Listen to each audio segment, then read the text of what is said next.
წარმოიდგინეთ ეპოქა, ფაქტობრივად მთელი მსოფლიოს რუკა თავიდან იხადება. დიდი იმპერიები თვალსა და ხელშუა იმსხვრევა და ზუსტად ამ სრულ ქაოსში ერთი პატარა ერი გადარჩენისთვის იწყებს ბრძოლას.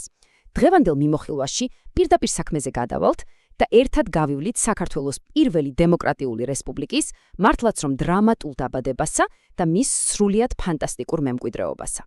მოკლედ, აი რა გველის დღეს დავიწყებთ იმ გლობალური ქარტეხილით, რამაც ყველაფერი განაპირობა. მერე გადავინაცვლებთ 26 მაისის იმ კონკრეტულ ისტორიულ წუთებში. ნახავთ, როგორ შეიქმნა ჩვენი სიმბოლიკა, როგორ ჩატარდა სრულიად უპრეცედენტო პირველი არჩევნები და ბოლოს შევაჯამებთ იმ 1028 დღეს, რომელმაც ჩვენი ისტორია შეცვალა. მაშასე, პირველი ნაწილი, მსოფლიო ქარტეხილი და გეოპოლიტიკური სცენის მომზადება. რომ წარმოვიდგინოთ, რამხელა რისკზე იყო საუბარი, 1910-იანი წლების ბოლო უნდა გავიხსენოთ. რუსეთის 1917 წლის რევოლუციამ ფაქტობრივად ჩამოშალა ცენტრალური კონტროლი.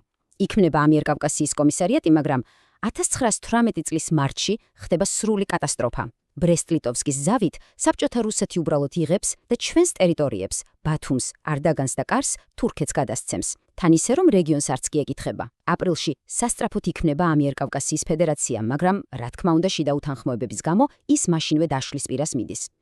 და ზუსტად ამ მომენტში, როცა ფედერაცია ინგრევა და თურქეთის ჯარი სწრაფად მოიწევს წინ, აკაკი ჩხენკელი აგზავნის ამ სრულიად გენიალურ ემოციურ გზავნილს ეროვნულ საბჭოში. საჭიროა გამბედაობა და კიდევ გამბედაობა. აი ამ სიტყვებმა იმოქმედა როგორც ნამდვილმა ნაპერწყალმა. ყველამ გაიაზრა, რომ უკან დასახევი გზა უბრალოდ აღარ არსებობდა. მივადექით მეორე, ალბათ ყველაზე მნიშვნელოვან ნაწილს. 26 მაისი, 16 საათი, 40 წუთი. ერის დაბადება. იცით, ყველაზე საინტერესო რა არის? ეს არ იყო რაღაც აბსტრაქტული პროცესი. დამოუკიდებლობა გამოცხადდა კონკრეტულ წამს, კონკრეტულ ადგილას, კვირა დღეა, 16 საათი და 40 წუთი. გოლოვინის პროსპექტი, ანუ დღევანდელი რუსთაველი. სასახლის წინ ხალხის უზარმაზარი ზღვა დგას. შიგნით კი ქართულ პოლიტიკოსებთან ერთად სხვადასხვა ერის წარმომადგენლები და უმაღლესი სასულიერო პირები სუნთქვა შეკრულები ელიან. რა მოხდება? ხომ წარმოვიდგენიათ, რა ენერგია ტრიალებდა იქ. ეროვნული საბჭოს თავმჯდომარე ნოე ჟორდანია გამოდის და ამბობს ამ სიტყვებს. სტენოგრამებიდან ვიცით, რომ დარბაზი ფეხზე წამოდგა და დაუსრულებელი ოვაციებით შეხვდა ამ განცხადებას. ფაქტობრივად, იმავე წამს ძველი ეპოქა დასრულდა და ახალი, თავისუფალი ცხოვრება დაიწყო. 88 ადამიანი. ზუსტად ამდენმა ადამიანმა მოაწერა ხელი დამოუკიდებლობის აქტს. და ეს არ იყო უბრალოდ ფურცელი. ეს იყო დოკუმენტი, რომელმაც თქვა, მორჩა ჩვენ სუვერენული სახელმწიფო ვართ.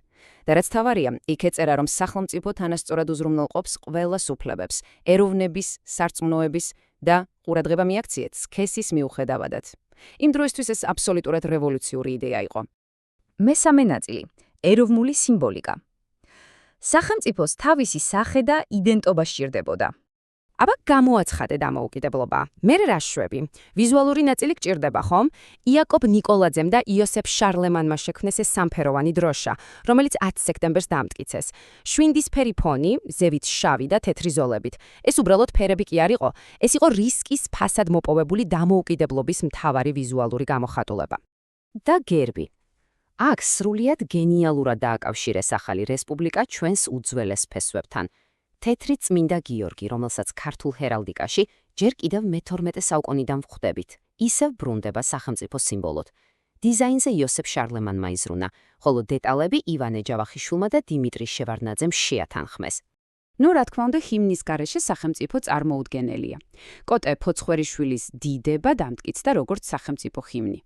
ენერგიული, მძლავრი მუსიკა, რომელიც პირდაპირ თავისუფლებასა და ერთობას უმღეროდა. მოკლედ, ერს უკვე ყველაფერი ჰქონდა საიმისოდ, რომ სრულფასოვან სახელმწიფოდ შემდგარიყო. გადავიდეთ მეოთხე ნაწილზე. პირველი დემოკრატიული არჩევნები. და აი აქ ჩვენები მართლა პიონერები იყვნენ. უბრალოდ დაფიქრდით, 1919 წელია. იმართება დამფუძნებელი კრების საყოველთაო არჩევნები. არჩევნებში 15 პოლიტიკური პარტია მონაწილეობს. მანდატები ნაწილდება სრულიად სხვადასხვა ძალებს შორის, რაც იმ დროისთვის და იმ პირობებშიც კი წარმოუდგენლად ჯანსაღ და მრავალპარტიულ გარემოს ქმნიდა. ეთნიკური უმცირესობებიც კი აქტიურად იყვნენ ჩართულები პოლიტიკურ ცხოვრებაში. მაგრამ მოიცათ, ეს ყველაფერი არ არის. ეს არის ალბათ ყველაზე საამაყო ფაქტი. მაშინ, როცა დასავლეთის ბევრ წამყვან სახელმწიფოში ქალებს საერთოდ არ აკარებდნენ საარჩევნო ყუთს, საქართველოში ხალხმა პარლამენტის წევრად 5 ქალი აირჩია. ეს სახელები და გვარები: ანა, ელეონორა, მინადორა, ქრისტინე და ელისაბედი პირდაპირ ამტკიცებს თუ რამ ხელა ნახტომი გავაკეთეთ თანასწორობისკენ. და ბოლოს, მეხუთე ნაწილი, 1028-დღიანი დემოკრატია და ეს სამწუხაროდ ნაადრევად შეწყვეტილი მემკვიდრეობა. მიუხედავად იმისა, რომ გარეთ მუდმივი ომი და საფრთხე იყო, შიგნით ნამდვილი სასწაულები ხდებოდა. დაარსდა და ავტონომია მიენიჭა თბილისის სახელმწიფო უნივერსიტეტს. დაიდგა ზაქარია ფალიაშვილის აბესალომ და ეთერი, მაგრამ გვირგვინი მაინც კონსტიტუცია იყო. კონსტიტუცია, რომელიც პირდაპირ კრძალავდა რელიგიისთვის სახელმწიფო ბიუჯეტიდან ფულის ხარჯვას და მკაცრად მიჯნავდა ეკლესიას სახელმწიფოსგან. ეს იყო ულტრაპროგრესული დოკუმენტი. 1028. ეს უბრალოდ ციფრი არ გეგონოთ. ზუსტად ამდენი დღე გაძლო ამ წარმოუდგენელმა ექსპერიმენტმა.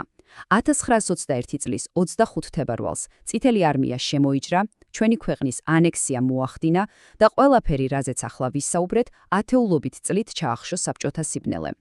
მინდა ჩვენი დღევანდელი მიმოხილვა დამოუკიდებლობის აქტის ამ უძლიერესი ფრაზით დავასრულო.